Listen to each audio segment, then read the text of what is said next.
Have you ever seen something that makes you question what kind of world we've built? I did.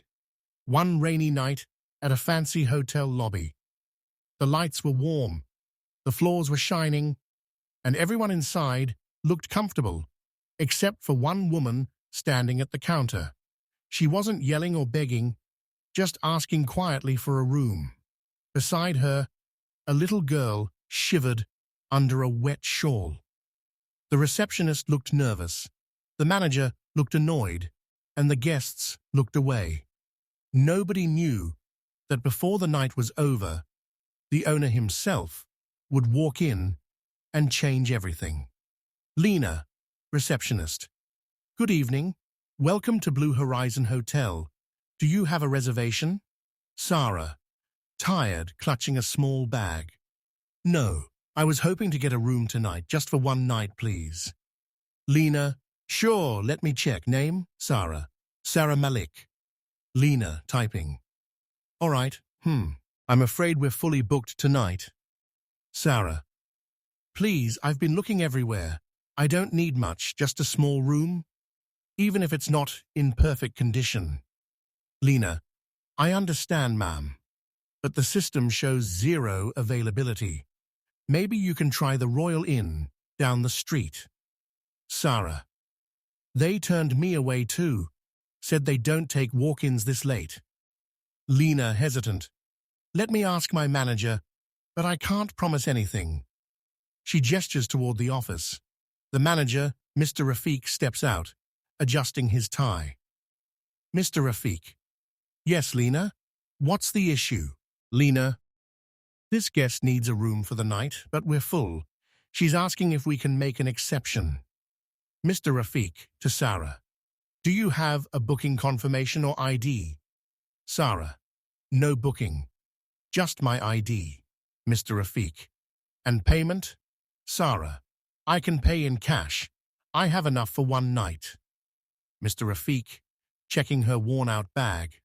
I'm sorry, but our rooms are all reserved. This is a 4-star property.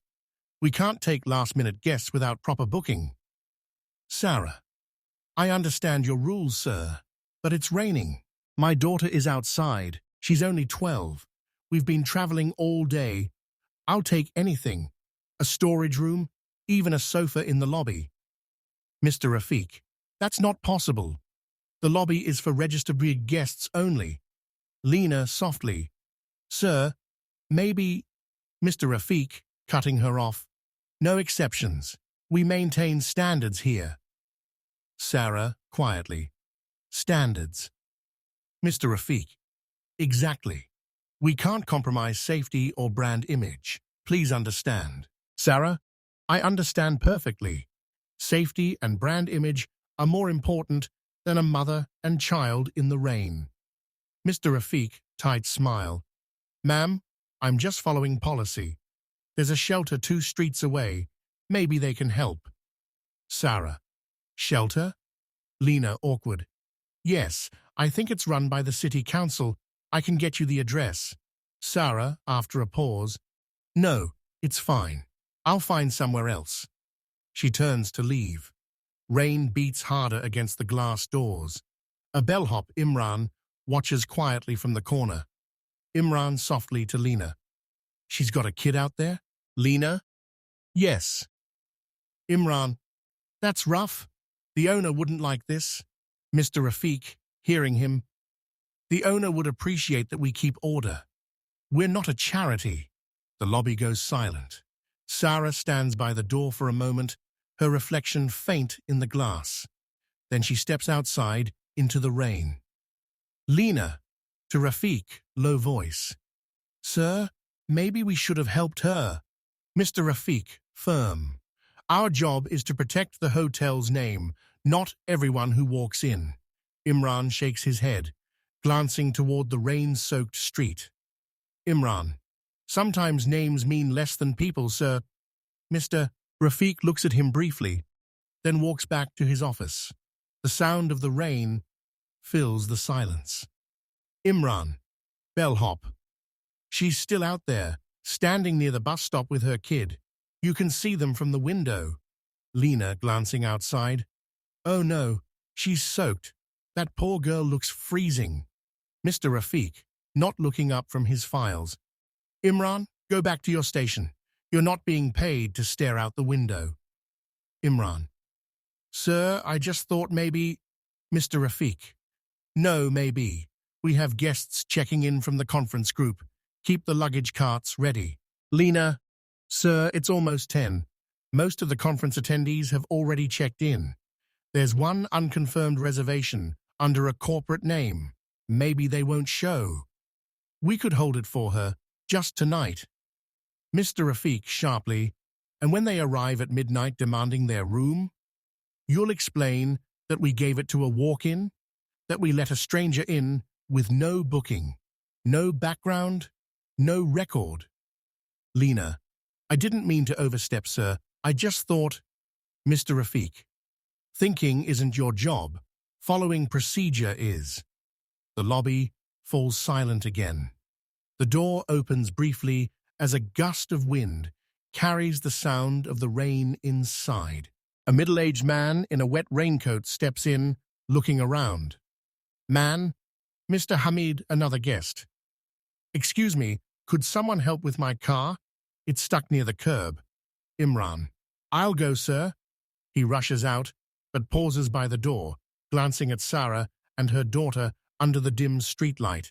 The woman tries to cover the girl with her shawl. Lena, to herself. She's not leaving. Mr. Rafiq, let her stay there. Eventually, she'll move on.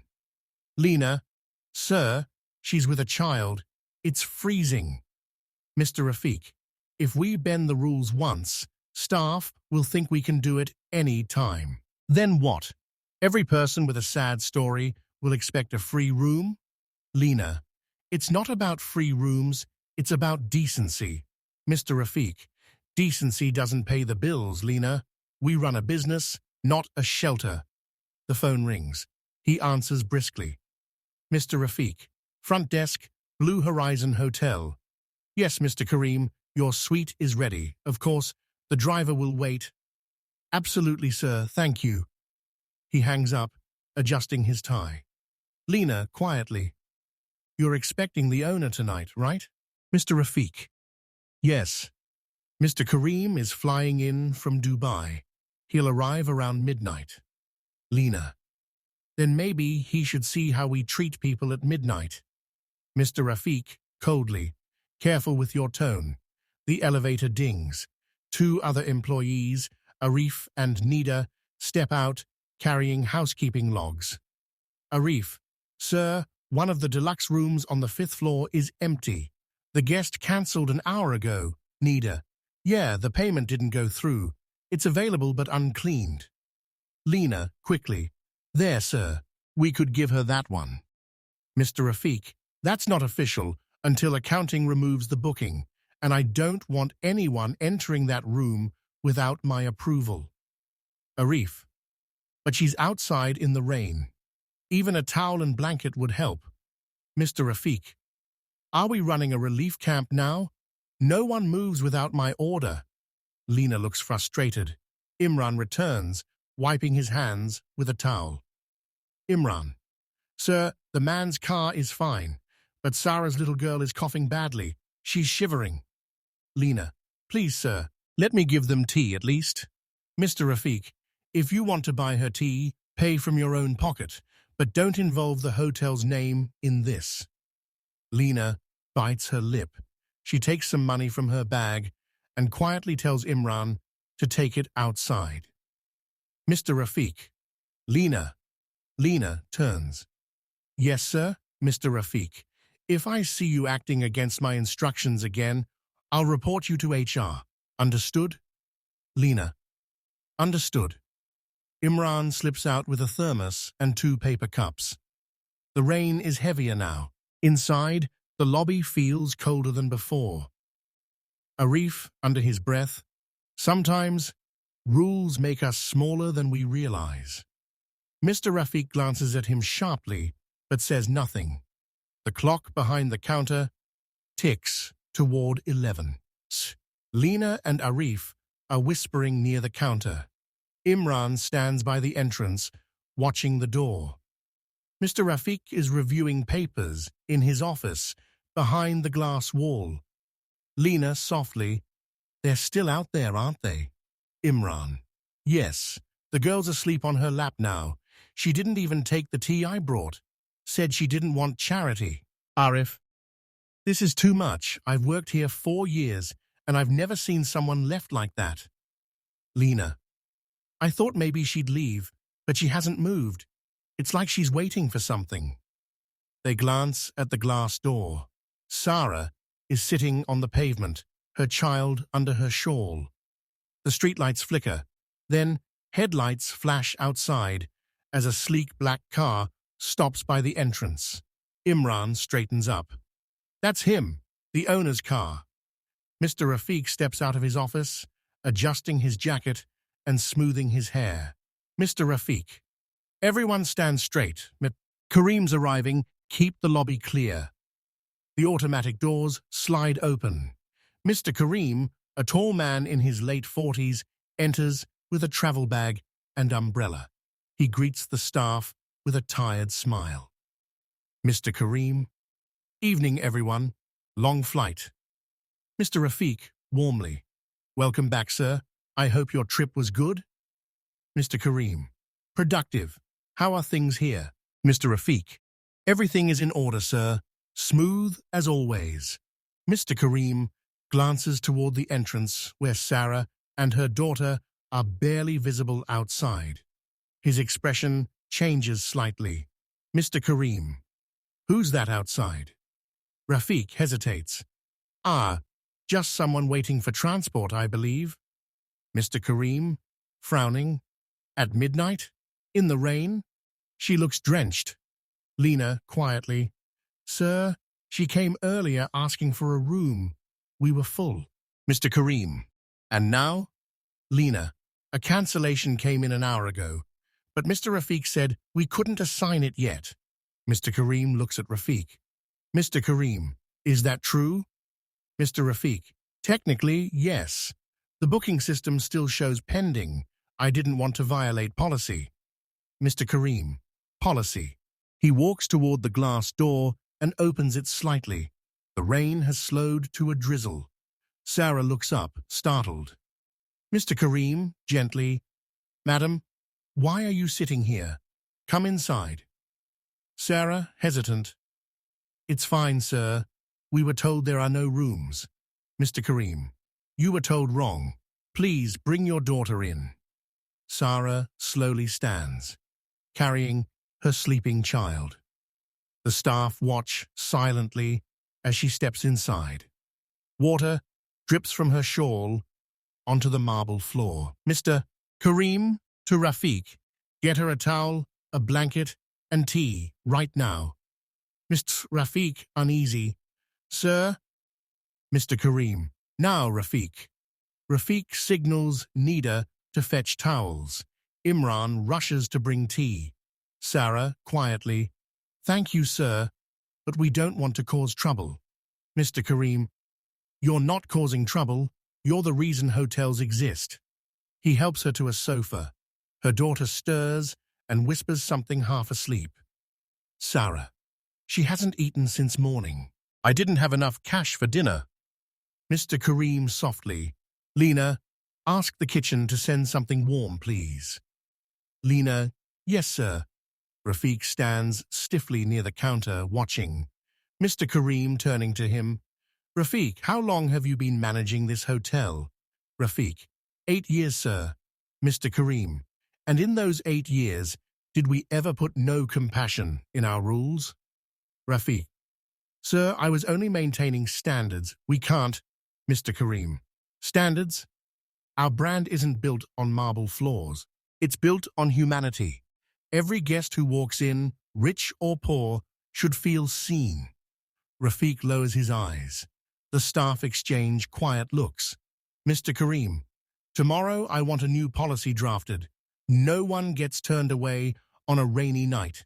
Not while we have space under this roof." Lena, relieved, "Yes, sir." Sarah looks at him, eyes wet, but grateful. Sarah, "Thank you, Mr. Kareem. You don't know what this means to me."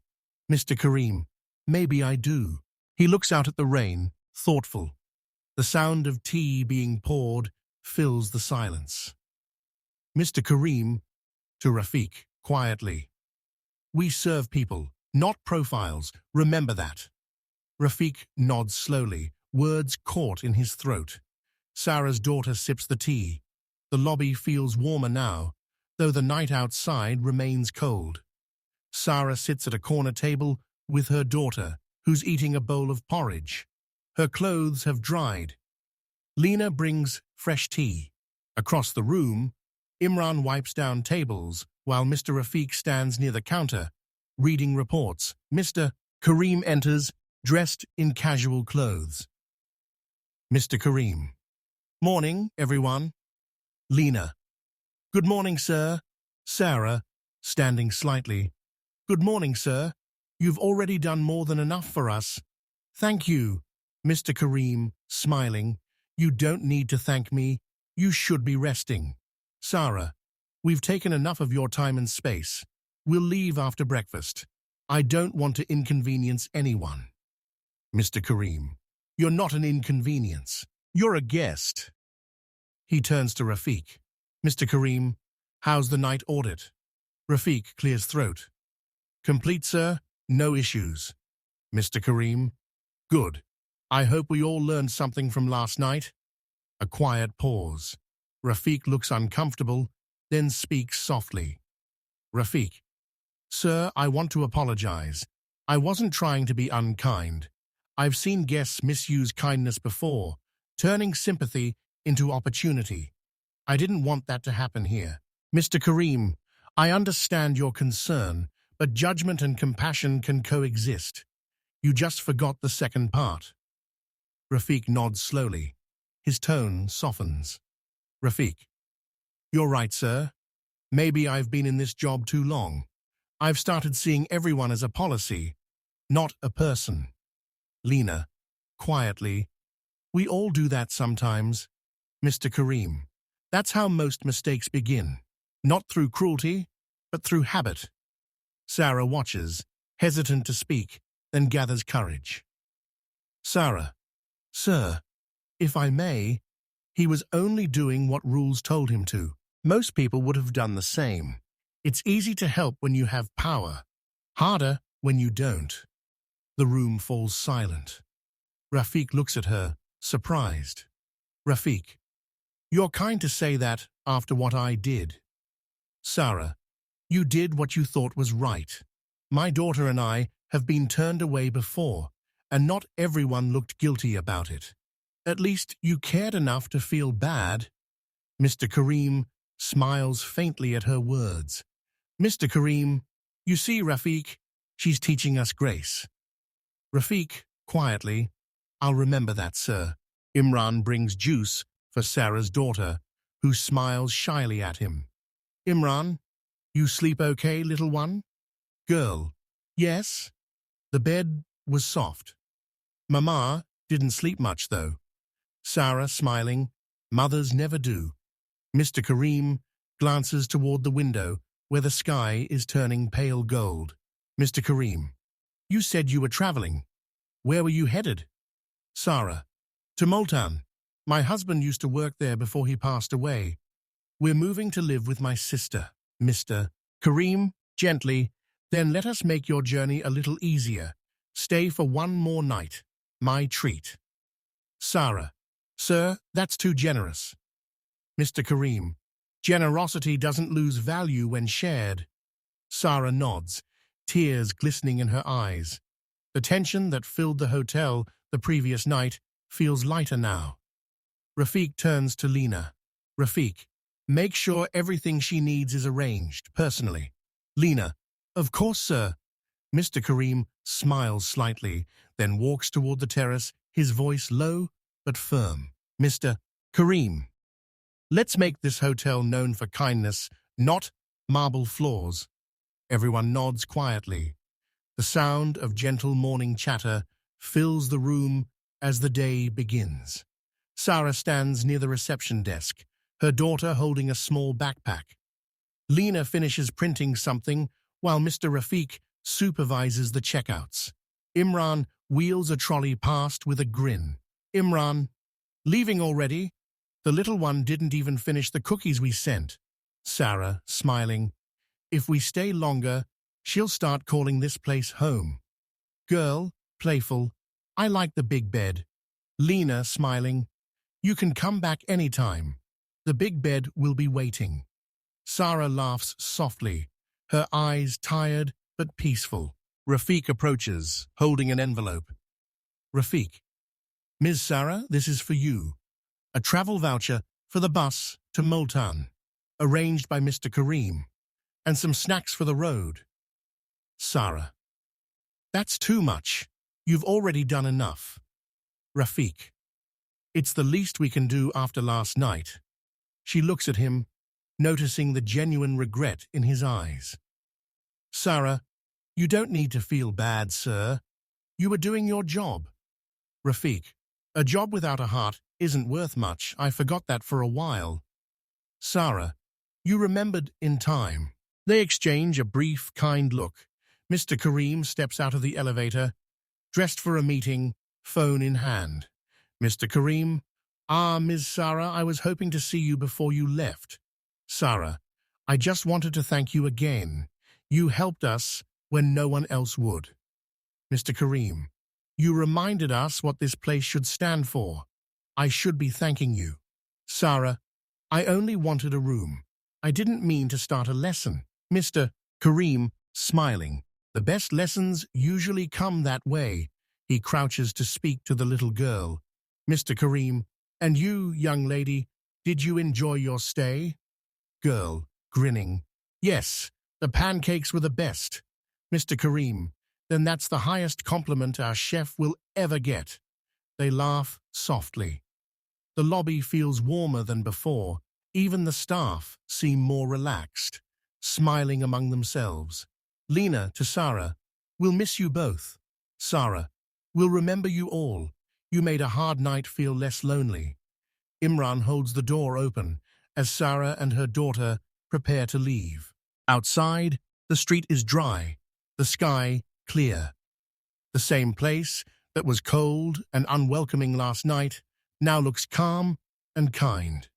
Rafiq, quietly to Mr. Kareem. You were right, sir. We don't just run a hotel. We hold people's stories for a night. Mr. Kareem. Exactly. And sometimes those stories change us more than we change them. He watches as Sarah waves goodbye from the taxi. The little girl presses her face against the window, smiling. Lena. She's gone. Mr. Kareem. Yes, but what she left behind will stay. The staff falls silent, thoughtful. The phone rings, and life in the hotel resumes, but something in the air feels different, softer, more human. Imran, after a pause. Funny thing, sir, the hotel feels warmer today. Mr. Kareem, smiling faintly. That's what happens when hearts check in before guests do. He walks toward his office, leaving the team quietly reflecting. The camera lingers on the empty doorway, sunlight spilling across the floor, a small reminder of kindness that changed everything. By morning, the hotel wasn't just a building anymore. It has become a reminder that kindness costs nothing, but means everything. The woman left with her daughter, but the silence she left behind spoke louder than any complaint ever could. The manager learned that rules can protect a business, but only compassion protects humanity.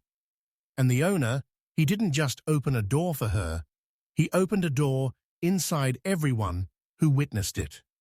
Sometimes, the real luxury isn't in marble floors or chandeliers, it's in the courage to care when no one else will. If this story touched you, share it with someone who needs a little faith in humanity. One act of kindness can rewrite someone's night or their life.